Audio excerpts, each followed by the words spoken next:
Dear کالجیٹس grade one, السلام علیکم، کیسے ہیں آپ سب؟ ہم پڑھ رہے تھے اردو کی بک میں صوفی تبسم کے بارے میں، جن کے بارے میں آپ کو جلدی جلدی جو ہے مین جو چیزیں ہیں، جو مین پوائنٹ آف فوکس ہے وہ بتا دیتا ہوں۔ ان کا نام غلام مصطفیٰ تبسم تھا، یہ چیز آپ کی بک میں نہیں لکھی، بٹ یو شوڈ نو، آپ کو پتہ ہونا چاہیے وہ، لیکن وہ صوفی تبسم کے نام سے مشہور تھے۔ وہ ایک اور نام سے مشہور تھے، وہ تھا ٹوٹ بٹوٹ۔ یہ ٹوٹ بٹوٹ کیا تھا؟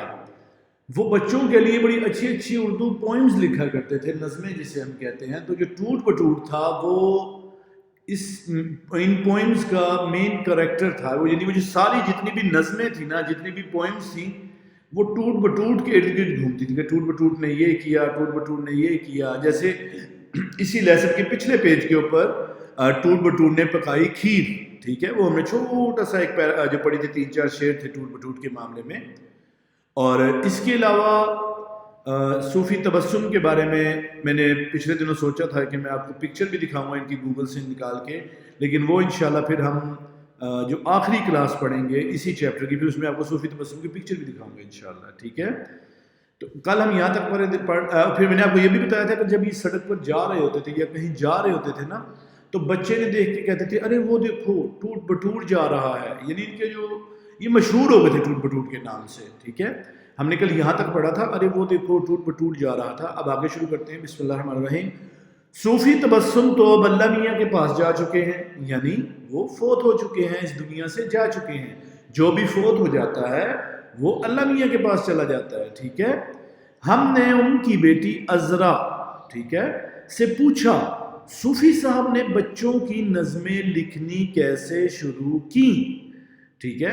اب یعنی کہ وہ اگر صوفی تبسم اللہ میاں کے پاس نہ گئے ہوتے، وہ زندہ ہوتے تو وہ ان سے پوچھ لیتے۔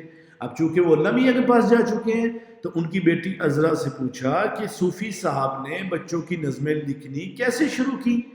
عذرا نے بتایا، یعنی ان کی بیٹی نے بتایا، ہم 8 بہن بھائی تھے، ٹھیک ہے۔ جب ہم چھوٹے تھے تو ہر رات ابو کو تنگ کیا کرتے تھے اور کہتے ابو ہمیں کہانی سنائیے، یعنی دیکھیں نا بچوں کو کہانی سننے کا بڑا شوق ہوتا ہے، تو ایک دو بچے تنگ کرنے لگ جائیں تو جو پاپا یا ماما ہوتی ہیں وہ پھر تنگ ہو جاتی ہے کہ یہ کہانی کہہ رہے ہو۔ یہاں پر تو ماشاءاللہ 8 بہن بھائی تھے، تو صوفی تبسم کے جو 8 بیٹے بیٹیاں تھیں، یعنی وہ 8 بہن بھائی تھے آپس میں، ان کے جو بچے تھے، تو ہر رات وہ ابو کو تنگ کرتے تھے، ہمیں کہانی سنائیے، کہانی سنائیے، ٹھیک ہے۔ ابو ہمیں کہانی سنائیے، ابھی سنائیے، ٹھیک ہے۔ ابو بیچارے کہتے بھائی میں تو شاعر ہوں، میں نظمیں لکھتا ہوں، کہانیاں تو نہیں لکھتا، میں نظمیں لکھتا ہوں، کہانیاں تو نہیں لکھتا۔ یعنی نظم الگ ہوتی ہے، کہانیاں الگ ہوتی ہیں۔ نظم وہ ہے جو ہم نے پچھلے پیج پر پڑھی، ٹوٹ بٹوٹ نے پکائی کھیر، ٹھیک ہے۔